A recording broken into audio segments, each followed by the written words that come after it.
마태복음 15장 7절에서 9절 말씀을 보면 외식에 대한 이야기를 전해줍니다. 외식하는 자들아, 이사야가 너희에 관하여 잘 예언하였도다 일렀으되 이 백성이 입으로는 나를 공경하되 마음은 내게서 멀도다. 사람의 계명으로 교훈을 삼아 가르치니 나를 헛되이 경배하는도다 하였느니라 하시고, 외식이라는 말은 원래 배우, 연기자라는 뜻을 가진 말입니다. 두 얼굴을 가졌다는 뜻이지요. 배우는 진정한 자기가 아닌 다른 사람의 모습을 연기합니다.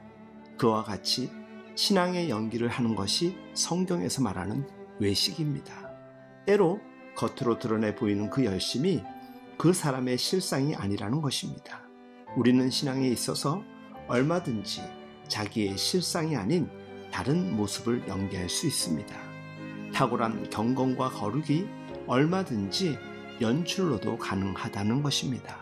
그러나 주님은 인간의 외식에 현혹되시지 않았습니다.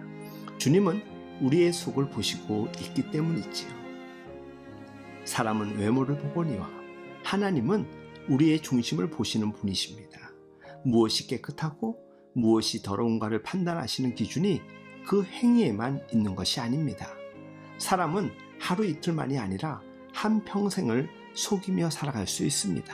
그러나 한순간도 속일 수 없는 분이 있으니 그분이 바로 하나님이십니다. 우리는 한평생을 성공적으로 다른 사람들의 눈을 속이고 자기를 위장한 채 그렇게 평가를 받고 갈 수도 있을 것입니다. 그러나 우리는 불꽃 같은 눈으로 우리의 속마음과 생각까지 살피시는 하나님의 눈을 통과하고 영원한 세계로 들어갈 수는 없습니다.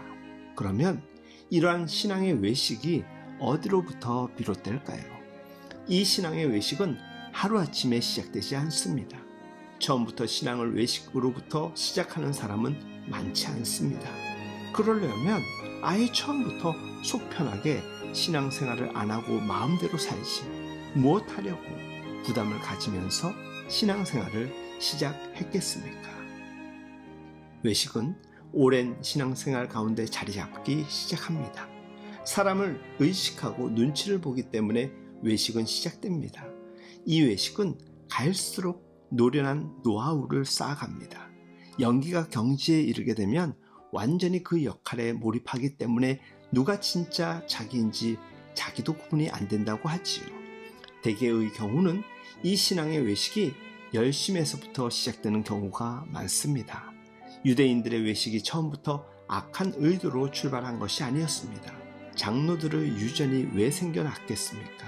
처음에는 하나님의 말씀을 잘 해석하여 보다 철저히 잘 지키기 위해서였습니다. 철저히 잘 지키기 위해서는 철저한 지침과 규정들이 필요하다고 생각했습니다. 그런데 그 해석과 규정들이 나중에는 본질보다 더 중요하게 된 것이지요. 그래서 나중에 장로들의 유전인 그들 나름의 전통이 하나님의 말씀과 똑같은 권위가 있는 것으로 받아들여지게 되었습니다. 아니, 나중에는 결국 말씀의 본질은 사라지고 그 자리에 인간들의 열심으로 만들어낸 전통이 차지하게 되는 것이었습니다. 그것이 말씀보다 더 중요하고 정확한 삶의 규범이요 판단의 기준이 된 것입니다. 여기에 위기가 있고 타락이 있습니다. 우리가 하나님을 섬기고 하나님과 교회를 위해 열심을 나타낼 때도 이런 위험성은 늘 가까이에 있습니다. 그것은 하나님을 위한, 교회를 위한 나의 생각을 절대화하려는 독성과 고집과 같은 것입니다.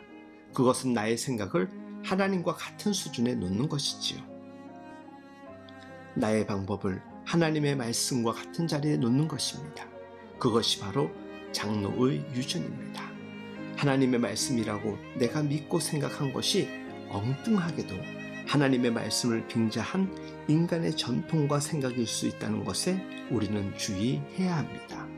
바리새인들이 의도적으로 하나님을 무시하려고 했겠습니까?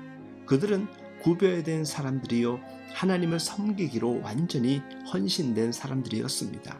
그러나 이율배반적으로 그들은 하나님과 가장 멀리 떨어진 자들이 되었습니다. 외식은 누구나 빠지기 쉬운 함정입니다. 신앙의 세월이 오래될수록 외식의 위험은 점점 증가합니다. 우리는 늘 다른 사람을 향하여 깨어 있는 것이 아니라 자신을 향하여 깨어 있어야 함을 잊지 마시기 바랍니다. 다른 사람을 향하여 깨어 있고 자신을 향하여 눈 감고 있는 자들은 결국 영적인 소경인 것입니다. 주 안에서 사랑하는 여러분, 하나님 앞에서 하나님 앞에서 외식하지 않는, 본질적 의미에서 헛되이 살지 아니하는, 하나님 앞에서 진실하게 살아가는 우리 모두가 될 수 있길 예수님의 이름으로 축복하며 응원합니다.